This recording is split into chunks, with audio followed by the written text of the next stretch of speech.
Criativa. Redação da Criativa Online, cidade de São Miguel das Matas, professor José Carlos Mota, licenciado em História pela Universidade Estadual da Bahia, a UNEB, ele que está em São Miguel das Matas trabalhando na rede municipal desde o ano de 99, na rede municipal e também na rede estadual. Ele também trabalha na gestão escolar desde o ano de 2005, ele presta também serviço, disponibiliza seus serviços profissionais à gestão escolar em São Miguel das Matas e pode falar com propriedade com relação à educação municipal. E a gente vai falar um pouco também sobre a situação da política nacional, muitas mudanças acontecendo, renúncia de Cunha, afastamento temporário, pelo menos por enquanto, de Dilma Rousseff. José Carlos Mota, um abraço, obrigado pela tua atenção, seja bem-vindo à Criativa Online, Zé. Bom dia não, desculpa, boa tarde, é uma satisfação falar com o Magno da Criativa Online, que tem prestado um grande serviço, não só em São Miguel das Matas, como em nossa região como um todo.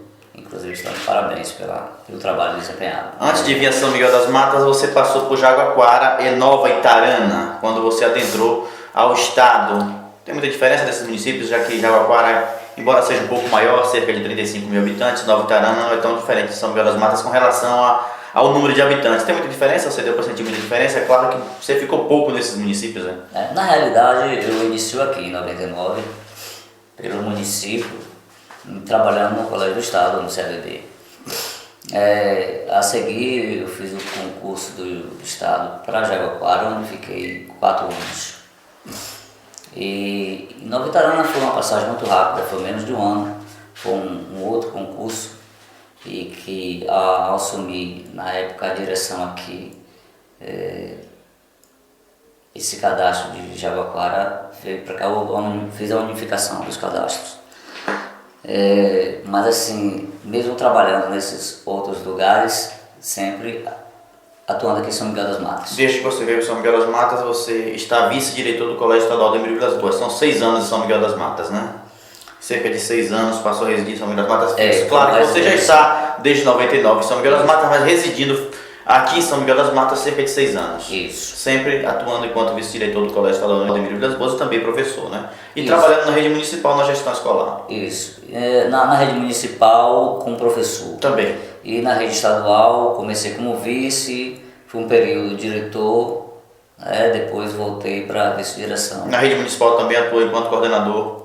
Sim, atuei enquanto coordenador pedagógico. Naturalmente também na gestão escolar. E também teve um período de 3 anos que eu orientei uma faculdade à distância. Um curso de formação em pedagogia. Isso. Bom, financiamento e educação. A gente sabe que ultimamente existe a possibilidade da formação profissional, tem existido a possibilidade dessa formação profissional, tudo também por conta dessa política pública em educação expansiva promovida pelo Partido dos Trabalhadores, que agora tem essa situação aí de Dilma Rousseff afastada temporariamente com o governo interino de Temer. Fala com relação a essa situação de finanças, de investimento na educação, Zé, aquilo que você também trabalhou com São Miguel das Matas nessa formação de profissionais, acompanhando enquanto tutor. Pronto, me fale com relação a esses investimentos na educação, Zé. Na realidade, a questão da formação é a exigência da lei, né? A nova LDB, que, digamos assim, cobrou que os gestores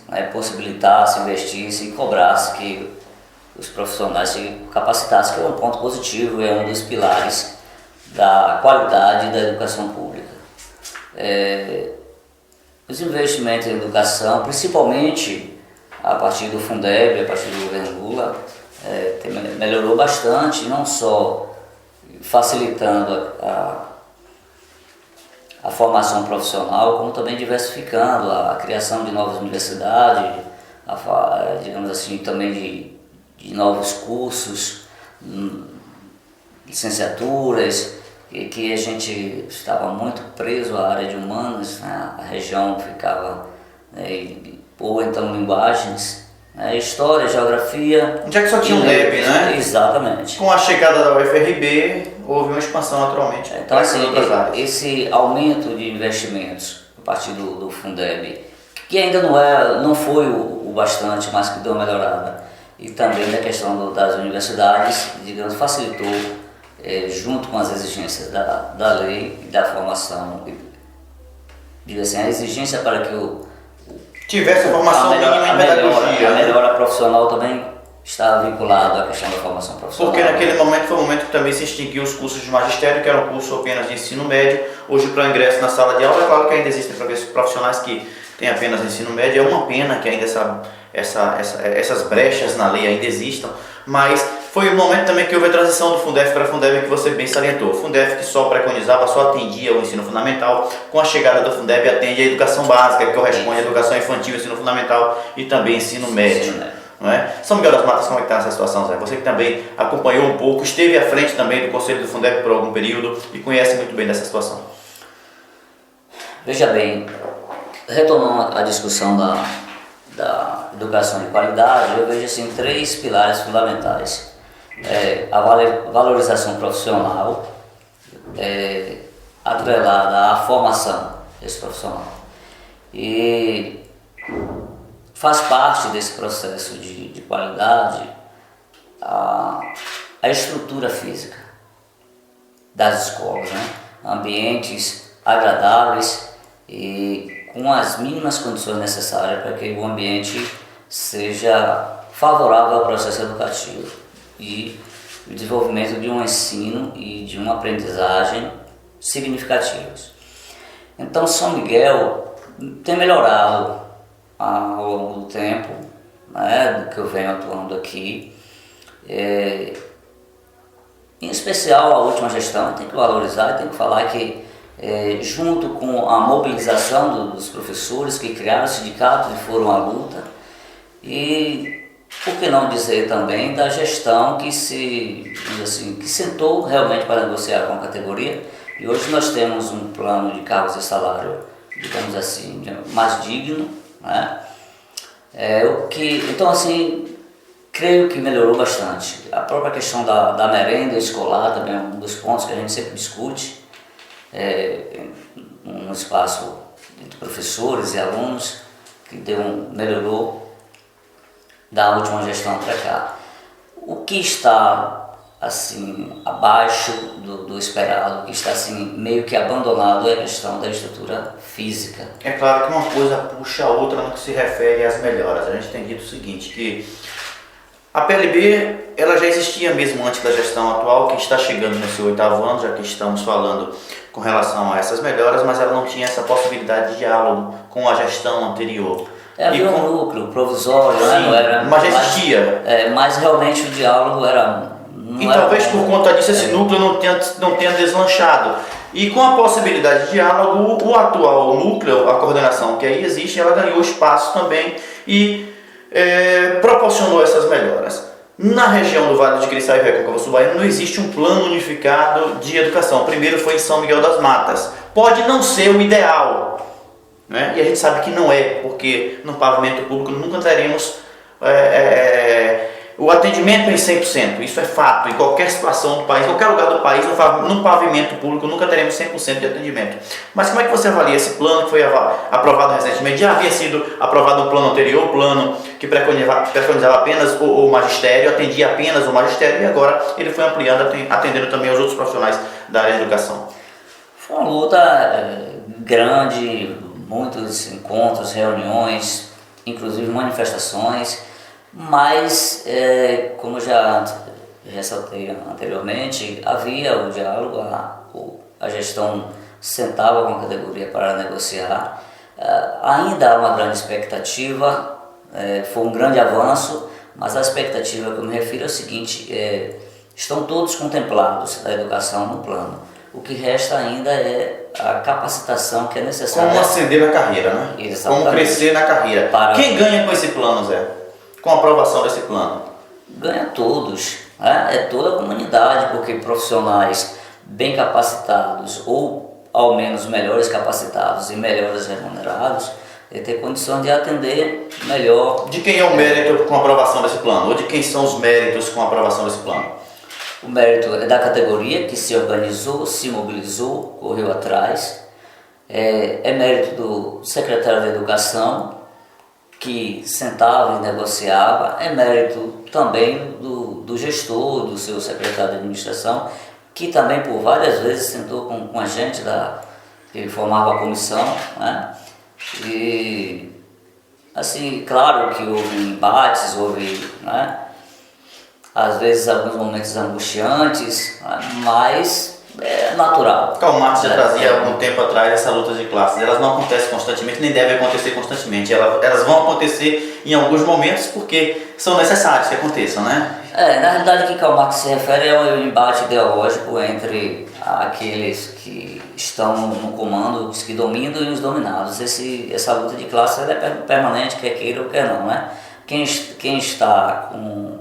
tem o poder econômico vai criar todos os mecanismos para permanecer com o poder econômico e dominar. E aos que não têm o poder, que não têm os meios de produção, nem a produção, vai trabalhar para aqueles que têm. E aí onde há o embate ideológico. O que é interessante para a classe operária ou para nós trabalhadores não é de interesse da classe dominante. Esse embate aí ele é permanente, a luta aí continua sempre. Portanto, Thaís, Zé Carlos desse bate-papo, ele que também, além de professor, é muito politizado, conhece muito da política, é professor de história, como já havíamos dito anteriormente. Situação brasileira, Zé Carlos, que tem sido colocada para o mundo inteiro. Alguns imaginam que a Lava Jato é o maior patrimônio brasileiro hoje, outros dizem que não, que ela está com os dias contados, enfim. Quando você analisa e olha um pouco para trás na história política brasileira, a gente pode até acreditar que ela está de fato com os dias contados, porque ela tem demonstrado o quanto o Brasil, Estado de Direito, é fraco, Zé Carlos. A situação nossa é preocupante, na medida que você percebe todos os avanços que foram conseguidos com a conquista de um governo popular a partir do governo Lula.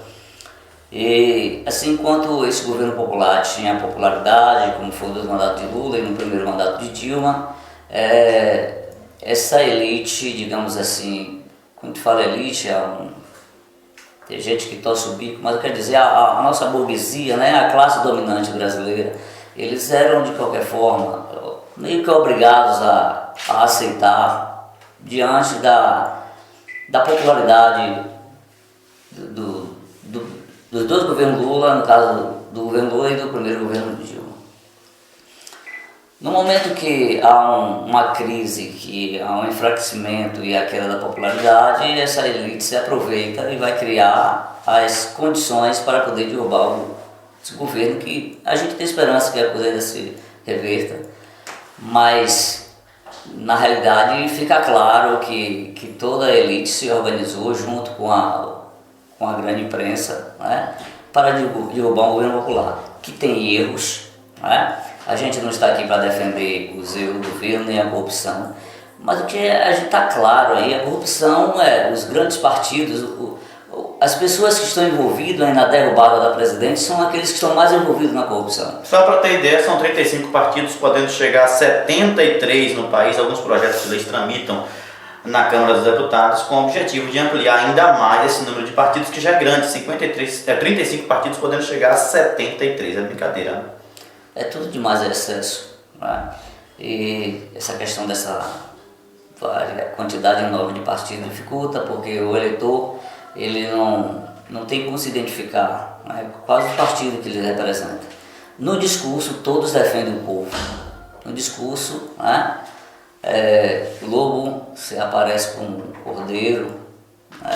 A população dificilmente saberá decidir e escolher. Então, é muito difícil. E os partidos que têm uma ideologia definida e que defende claramente os ideais do que mais precisa, que são o povo trabalhador, são partidos que não têm o financiamento do grande capital, né? E que não se predispõem a fazer essa política do toma lá da cá. E essas pessoas, poucos conseguem chegar ao poder e chegar ao Congresso, que é onde as coisas acontecem. A gente pode dizer que todo extremismo faz mal, é ruim. Nesse caso, se aplica também a extremismo que se refere à manutenção dos ideais, porque alguns partidos mantêm seus ideais vivos até então, desde a sua criação, e talvez por conta disso não tenham ascendido ao poder. Outros tantos, não existe um ideal. O ideal é o povo, e para que chegue até esse povo, eles fazem tudo, barganham tudo. Nesse caso, se aplica esse extremismo, ele é necessário, ou a gente pode afirmar que todo extremismo é ruim, Zé Carlos, com relação a esses partidos? Partidos conservadores que mantêm sua linha desde que foram criados, que, como você salientou, não tem tido espaço nessa distribuição. A radicalidade é ruim, extremismo É fundamentalismo, é sempre ruim. Seja de direita, seja de esquerda. Agora... A manutenção de ideais é fundamental, né? Ou pelo menos a transparência desses ideais, né? Exato, tem que deixar claro então como é que um cidadão político que está envolvido com grandes empresas, né, sendo financiado pelo grande capital, e ele vai realmente fazer algo em benefício do povo. Ele não vai nunca, ele vai usar um discurso em benefício do povo, mas as ações dele, os projetos de lei vai ser sempre a favor das grandes empresas. Se está a favor não falo só empresa, mas eu falo da grande burguesia, digamos assim. Do capital. Se ele é financiado pelo capital, ele vai trabalhar e fazer o que for possível. Todas as suas ações vão ser destinadas, vão ser voltadas para atender a quem o financiou. São 513 deputados federais lá na Câmara dos Deputados. Cunha caiu recentemente, caiu não, ele renunciou, mas a gente pode pontuar como mas foi uma queda, foi a última alternativa que ele tinha. Essa não foi nem será, com certeza, a primeira alternativa de nenhum dos políticos que lá estão, né? Renunciar ao cargo, renunciar ao poder. A situação ali é estranha, como você falou anteriormente, a questão da própria Lava Jato. Porque a gente, tá descobrindo um caso de corrupção, mas a gente percebe que só tem uma linha de atuação, né? Então, por que tem que atuar só o que está ligado ao Partido dos Trabalhadores ou o que está ligado ao governo do presidente Dilma? Porque os outros casos de corrupção são deixados em segundo plano. Então, estranhamente, se criou uma espécie de caça às bruxas, né? E o que o próprio STF, a gente percebe que os delatores, eles falam os nomes de, por exemplo, políticos do PSDB, do PMDB, e nem todos, só com os casos bem que não tem como esconder, que vem à tona, que eles podem apurar. Cartas marcadas? Seria? Parece tudo jogo, parece um jogo de interesse. A questão, o mérito é desestruturar tudo que for ligado a partidos populares, sejam ele PT ou qualquer outro que esteja no poder, que comece a governar e com políticas públicas de afirmação e benefícios às minorias, eles vão ser perseguidos e vai se encontrar estratégia para... E a ligação também de alguns promotores da Lava Jato com o PSDB, né? Pelo menos, se não deles exatamente, mas de pai, da mãe, de pessoas que são filiadas, de pessoas que são advogados do PSDB. Enfim, é no mínimo estranho e é possível interrogar sim, se não dá para exclamar, já que a nossa função aqui não é essa, pelo menos interrogar é necessário e possível fazer, né? Exato. Então, assim, como é que eu vou defender a moralidade se eu pratico a imoralidade? Então, grande parte não sei se grande parte, mas uma boa parte daqueles deputados que exaltaram o sim do afastamento da presidente Dilma como se estivesse fazendo um favor ao país, né? Comprovadamente corruptos. Você acha que volta Dilma Rousseff ao poder? Eu não tenho esperança. Diante dessa queda de Temer já teve a primeira queda lá na Câmara dos Deputados, agora esta semana, no projeto dele, ele não conseguiu maioria, é possível que volte? Eu tenho esperança pelo sentido que a gente sabe que não existe uma criminalidade cometida pela presidente que possa afastar legalmente. Se fosse apurado de uma forma isenta, não teria. E se por acaso existir uma irregularidade, quando não há consenso com relação à lei, e aí eu não tenho propriedade porque eu não sou legista, não sou, aliás, não somos da área do direito, mas se não há um conceito que é único com relação à lei, não há infração. Se existem dubiedades, se existem interpretações diversas, então você não pode comprovadamente dizer que houve irregularidade, dizendo que a Constituição foi ferida, né? Inúmeros juristas, né, atestam que não houve. Exatamente, estou falando com relação aos juristas mesmo. Agora, por outro lado, a gente fica assim achando que o golpe vai ser concretizado porque toda a elite brasileira, toda a classe dominante está organizada para poder realmente derrubar o governo popular. Então, não vai ser o primeiro nem vai ser o único, né? A gente lembra a história de Allende, no Salvador Allende, no Chile, né? E a gente está marchando aí por um autoritarismo terrível, de uma forma meio que sorrateiramente eles estão criando leis autoritárias. Você está vendo aí, está em voga aí vários projetos da escola sem partido, Ora, o que é uma escola sem partido? É uma escola onde você não pode trabalhar, e como eles batem muito no marxismo, mas não é só Marx. Voltando até aquela discussão anterior, como o próprio Karl Marx falou, a luta é de classe. Então, assim, o que é de interesse da classe dominante não vai ser de interesse da classe dominada, porque são, digamos assim, os desejos os objetivos são diferentes. São distintos. Exato. Então, assim, no momento que eu estou em sala de aula com um professor de história ou professor de geografia ou qualquer outra que está trabalhando, refletindo na perspectiva de autonomia do sujeito, e se eu trabalho em escola pública com filhos de trabalhadores, da classe trabalhadora, e eu também como assalariado, eu vou dizer, a gente tem que ficar atento, né, porque esses direitos que nós temos hoje e outros que precisamos conquistar é com muita luta. Os que temos nem sempre são assegurados e muitos outros que deveríamos ter nem existem na legislação, nem estão pautados no papel, pontuados no papel. Exato. Para você ser cidadão que atua, que defenda seus direitos, você precisa se conscientizar e ficar atento contra digamos assim, a malvadeza do capital. O capitalismo em si é um regime opressor, de benefício de uma minoria, né, em detrimento da maioria. É assim, queira ou que não, o sistema capitalista. E cabe a nós, né, refletir sobre essa situação para que a gente... E não tem lugar melhor do que na sala de aula, do que na escola. Só que,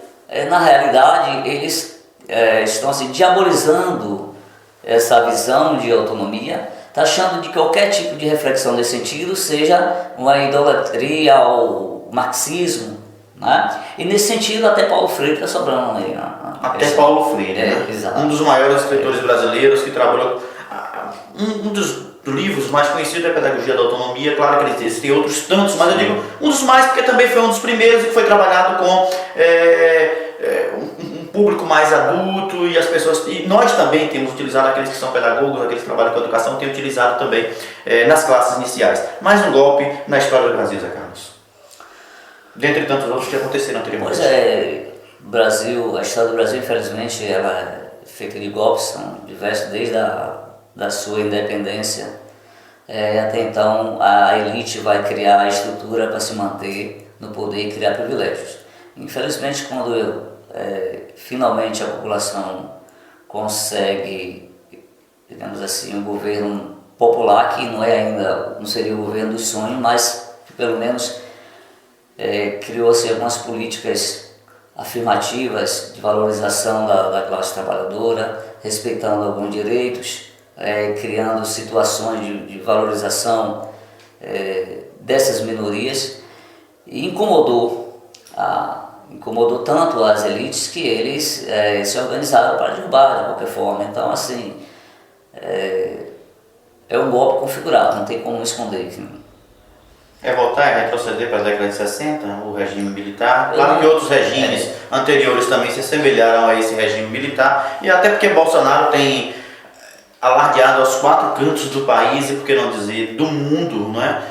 De que o regime militar precisa voltar ao país para poder colocar ordem na casa. Se é que houve ordem nesse momento, né? Eu pessoalmente não acredito no retorno da ditadura militar, mas é preocupante com uma situação em que a direita assume a política, o controle político do país, e vão criando mecanismos, leis autoritárias, como por exemplo essa semana foi aprovado um projeto de lei em que o INSS vai fazer a revisão, né? E aí você imagina, quem já conversou com pessoas que passaram por perícia do INSS, quanto é difícil você conseguir, muitos conseguem pela via judicial. E o governo aprovou um projeto de lei para rever aquilo aí, e com um agravante. Os peritos, eles serão beneficiados por uma questão de meta, né? A cada revisão feita, né, eles serão valorizados em cima disso aí. Então é um perigo enorme. Então, quantas pessoas deixarão de ser atendidas, ter seus direitos atendidos para o cumprimento dessas metas? E o grande problema é que quando se fala em reforma política brasileira, as pessoas acreditam que só é preciso diminuir o número de partidos. Mas não, quando se fala em reforma política, você precisa pensar em previdência social, você precisa pensar na reforma agrária, você precisa pensar na emancipação da educação brasileira no sentido mais amplo da palavra, porque a universalização por si só não basta. Não adianta colocar todo mundo na escola se você não oferece condições suficientes para que aquelas pessoas permaneçam na escola e naturalmente consigam reunir ou pelo menos trazer para si conteúdos e conhecimentos capazes de emancipá-lo de fato, de que eles possam ser independentes. A reforma política vai muito mais além. Não é só diminuir partidos, não é só pensar no número de candidatos, enfim, de deputados federais. São 513 deputados federais, são 81 senadores, na Bahia são 63 deputados estaduais. Não é só diminuir isso aí não. Não é só pensar em diminuir também o número de vereadores nas câmaras de vereadores, que é muito grande também para o que fazem. Então, enfim, vai muito além disso. Eu não acredito nessa reforma política porque não é interessante para a classe dominante a reforma política. Eles não vão correr o risco de fazer uma reforma correndo o risco de ser eleito pessoas que representem realmente os interesses populares. Interesses que, historicamente, na história do nosso Brasil, as elites sempre criou estratégias para se manter no poder e manter os privilégios. E, infelizmente, no nosso Congresso, onde as leis são elaboradas, a maioria conservadora representa essas elites, e eles não vão aprovar nenhuma reforma política onde ele possa perder esses privilégios, esse controle, inclusive o controle esse que garante a manutenção desse golpe. A manutenção e a permanência desses profissionais da política que lá estão, que só sabem fazer política, né? Eu gostaria, inclusive, de retornar àquela questão que é uma das coisas que me preocupa bastante, dessa questão da escola sem partido, que mesmo que não seja aprovado com esse nome, mas a ideia é estar, digamos assim, podando a reflexão em sala de aula, porque alunos não reflexivos são alunos sujeitos a serem dominados politicamente, ideologicamente, como queira chamar, qual o termo que queira utilizar. E dizer o seguinte, não existe neutralidade nas ações das pessoas. As pessoas agem com intencionalidade. Na política, na educação, não existe neutralidade. Em maior ou menor proporção. Não existe, então, portanto, escola sem partido. A escola sem partido é uma forma de dizer, olha, você só não pode trabalhar de uma forma, não pode trabalhar o marxismo, não pode falar na autonomia do sujeito. Então, já tem professores perseguidos no nosso país. Eu li recentemente uma professora que foi demitida, ela fez um trabalho de sociologia, os alunos gravaram um vídeo na internet, e alguma coisa ligada a essa ideia de Karl Marx, e a professora foi afastada do trabalho. Então, infelizmente, é uma realidade que está aí preocupante. Então, como eu falei, eu não acredito no retorno da ditadura militar, mas o autoritarismo é muito forte, está muito presente, inclusive quando se associa igreja e política. É um perigo muito grande. Uma ditadura capital talvez, uma ditadura capitalista talvez. Afinal de contas, o capital, sobretudo o capital externo, ele tem tido muita força na política brasileira. Quem banca a política brasileira? É preciso se perguntar. Esse ano é um ano atípico. Primeiro porque é um ano de eleição e segundo porque com essa crise reduz também o prazo para que os partidos e naturalmente os candidatos possam fazer suas campanhas. Até porque o financiamento é público esse ano. Se ele é público, eu preciso reduzir o tempo de campanha e o eleitor precisa compreender isso. Assim, de forma sorrateira, muito estranhamente, assim, eu acredito que pouca coisa vai, assim, só com o tempo a gente vai perceber, mas não vejo ainda a formulação de leis sólidas que possam garantir que esses financiamentos que há muita discussão também, né? Há muita discussão com relação ao financiamento público, pois se diz que o seguinte, muitas pessoas defendem de que se não há recursos para a educação, para a saúde, por que é que nós vamos ter que destinar esse recurso que já não existe também para as eleições? Mas são discussões extras e isso é grande ser discutido. É preciso discutir sim. O financiamento da política é preciso discutir sim. Não é? Uma coisa que é clara, a manutenção aí está, os políticos sabem que o problema é grave, mas eles também não querem corrigir, porque naturalmente se forem corrigir, esses problemas todos eles deixarão de lá estar. Eles deixarão de ser profissionais da política. Muitos deles são até advogados, mas não têm OAB, a exemplo da Bahia. Né? São bacharéis em direito, a grande maioria deles. Mas não conseguem trabalhar em outro lugar, em outro local, senão na política. O capital vai continuar financiando os seus representantes, que são a maioria, e vão continuar sendo eleitos os representantes desses capitais, e a gente não vê assim, muita melhora. Dependendo da reação da sociedade, alguns avanços podem vir sim. Agora, mudança do quadro eu acho muito difícil. Nós teríamos que ter com certeza agora umas eleições, uma eleição logo geral, mas infelizmente isso não tem acontecido por conta dos escândalos. José Carlos Mota falando na Criativa Online, também na Rádio Hoje Brasil, ele que é licenciado em História, está em São Miguel das Matas, na rede municipal e estadual desde 99, reside em São Miguel das Matas há cerca de 6 anos, é de Santo Antônio de Jesus. O nosso abraço, o nosso muito obrigado pela tua atenção, sempre que julgar necessário. Esse bate-papo é sempre muito bacana, afinal de contas aqueles que estão do outro lado também precisam desse tipo de informação para poder formar também a sua opinião, Zé. Ok, muito obrigado pela oportunidade e até breve. Até breve.